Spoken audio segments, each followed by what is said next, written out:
Hello students. अपने BST में अपन ने कितना कंप्लीट किया था? फंक्शनल स्ट्रक्चर और डिविजनल स्ट्रक्चर को कंप्लीट किया था। आज की क्लास में हम शुरू करना था फॉर्मल और informal organization. In all organizations employees are guided by rules and procedures to enable smooth functioning of the enterprises. Job description and rules and procedures related to work procedures have to be laid down. ठीक है, तो हर एक organisation में हर एक employ को guide क्या करता है? गाइड करने के लिए स्मूथ प्रोसेसिंग होती है और रूल रेगुलेशन पहले से डिसाइडेड होते हैं जिनको उन्हें फॉलो करना होता है। This is done through formal organisation. Formal organization refers to with the organization structure which is design by the management to accomplish a particular task. एक मैनेजमेंट जिस फॉर्मल स्ट्रक्चर वो स्ट्रक्चर होता है जिसमें मैनेजमेंट डिसाइड करती है कि क्या चीज़ फॉलो करनी है और कैसे टास्क को कंप्लीट करना है। It specifies clearly the boundaries of authority and responsibility and there is a systematic coordination among the various activities to achieve organizational goal. The structure of formal organization can be functional और divisional. Functional और divisional कैसे भी हो सकता है? Formal organization can be better understood by a study its features which are as follows. Features क्या क्या है? It specifies the relationship among various job positions and the nature of their interrelationship। यानी क्या स्पेसिफाई करता है? Different job positions और उनके बीच में क्या रिलेशनशिप होगी। This clarifies who has to report to whom. किसको किसके रिपोर्ट करनी है वो डिसाइड हो जाएगा इससे।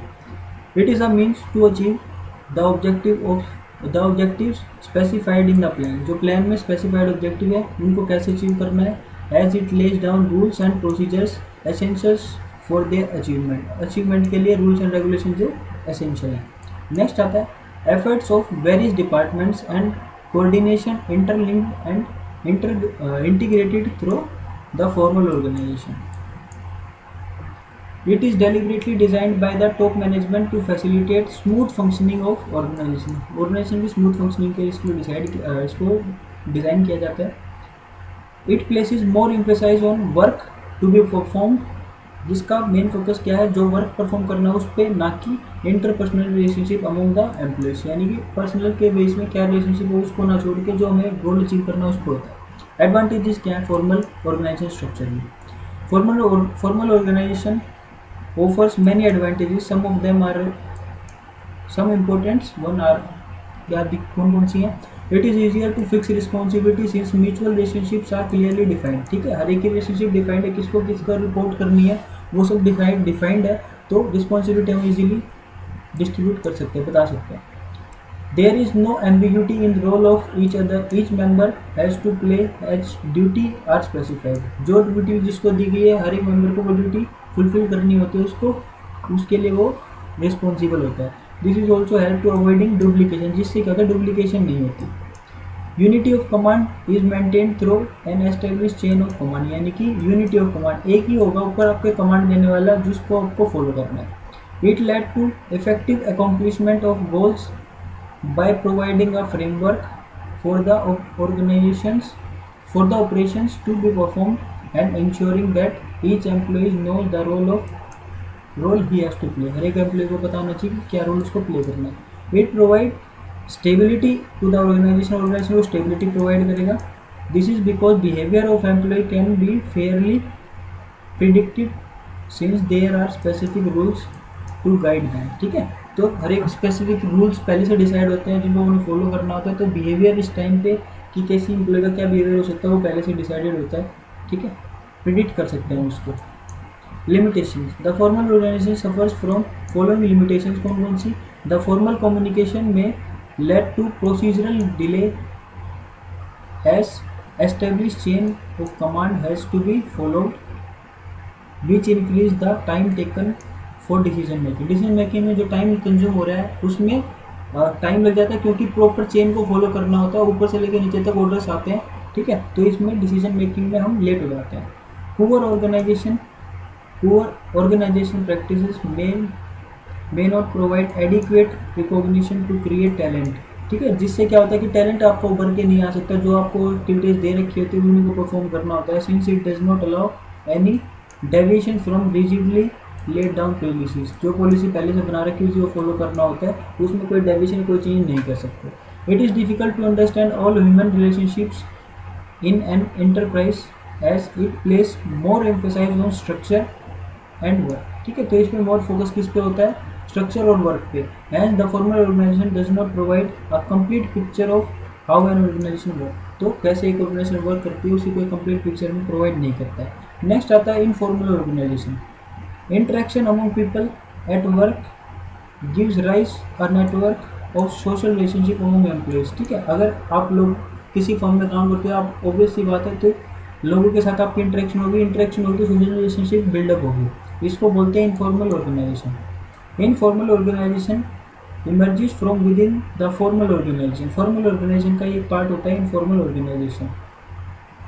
When people interact beyond their official defined rules, defined जो रूल होते हैं उनसे अनऑफिशियली वो अलग बॉन्ड बना लेते हैं, उसको बोलते हैं informal organisation.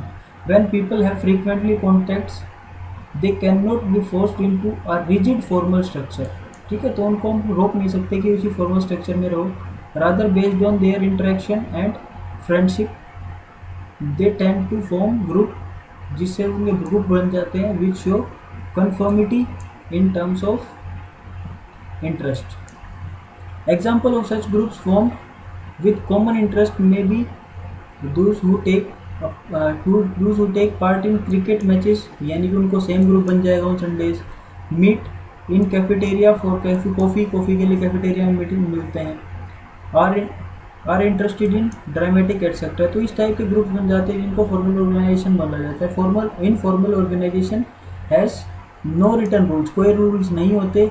It is fluid in forms and scope और फॉर्म में फ्लूइड होता चेंज हो सकता है। Does not have fixed lines of communication, कोई भी अपनी लैंग्वेज में बात कर सकता है। The table in the next page compares informal organisation with the formal organisation, दोनों के बीच में कंपेरिजन एक आगे टेबल में शो किया हुआ है to provide better understanding of both types. Informal organisation can be better understood with the help of following features. कौन कौन से फीचर्स जिसके थ्रू हम ज़्यादा अच्छे से समझ सकते हैं।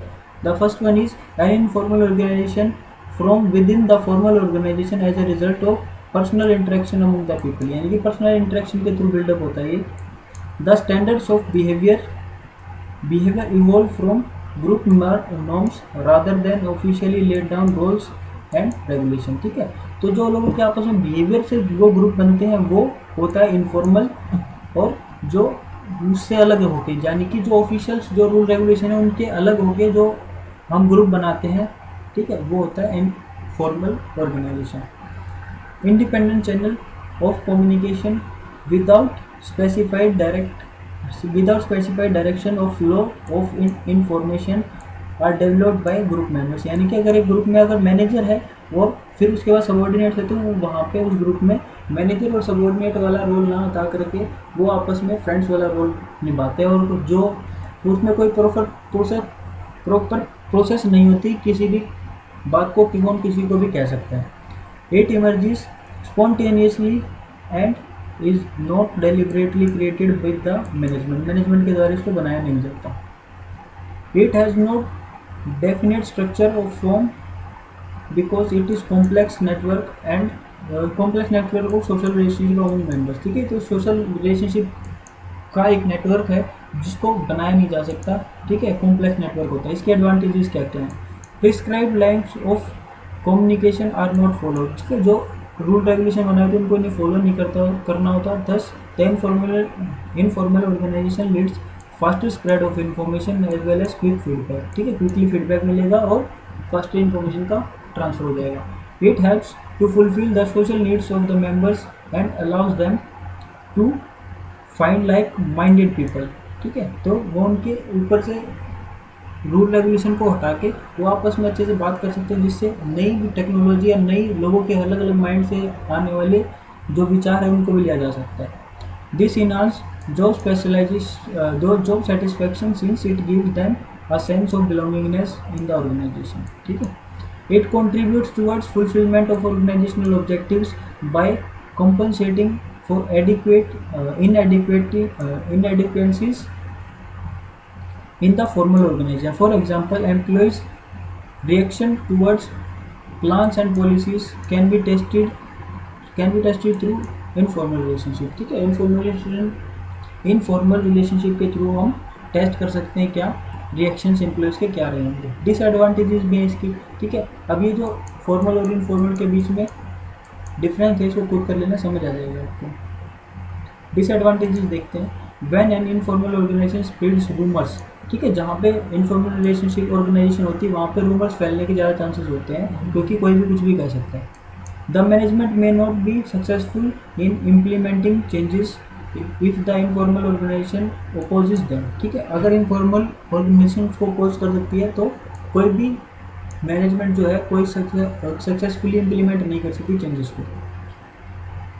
It pressurise members to conform to group expectations. This can be harmful to the organisation if the norm set by the group are against the organisation interest. ठीक है, अगर कोई ग्रुप को अपने नॉर्म्स यानी कि पहले से डिसाइड कर लेता है तो वो ऑर्गेनाइजेशन के इंटरेस्ट के लिए खतरा हो सकता है। Informal organisation can be all together eliminated, thus it would be in the best interest of the organization if the existence of such groups is recognized and the roles that their members play are identified। ठीक है, तो उनका role identify किया जा सकता है। ठीक, the knowledge of such groups can be used to gather their support and subsequently led to improve organisational performance में इंक्रीज होगा। Such groups can also provide useful communication channel instead of confronting them. ठीक है, तो अब informal relationship के कुछ फायदे भी हैं कुछ नुकसान भी है। जो फायदे हैं उनमें से क्या है कि आप कम्युनिकेशन करने के लिए आपको प्रॉपर प्रोसेस फॉलो नहीं करनी पड़ती, आप डायरेक्टली किसी से बात कर सकते हो और उसका व्यू जान सकते हो। ठीक है, जिससे क्या हो सकता है कि आप डिसीजन मेकिंग में लेट नहीं हो सकते और आप टाइमली डिसीजन ले सकते हो। The management should skilfully take advantages of both formal and informal organisation so that work continue smoothly. ठीक है, जिससे वर्क अच्छे से चलता है। चलो आज की क्लास में इतना काफ़ी है।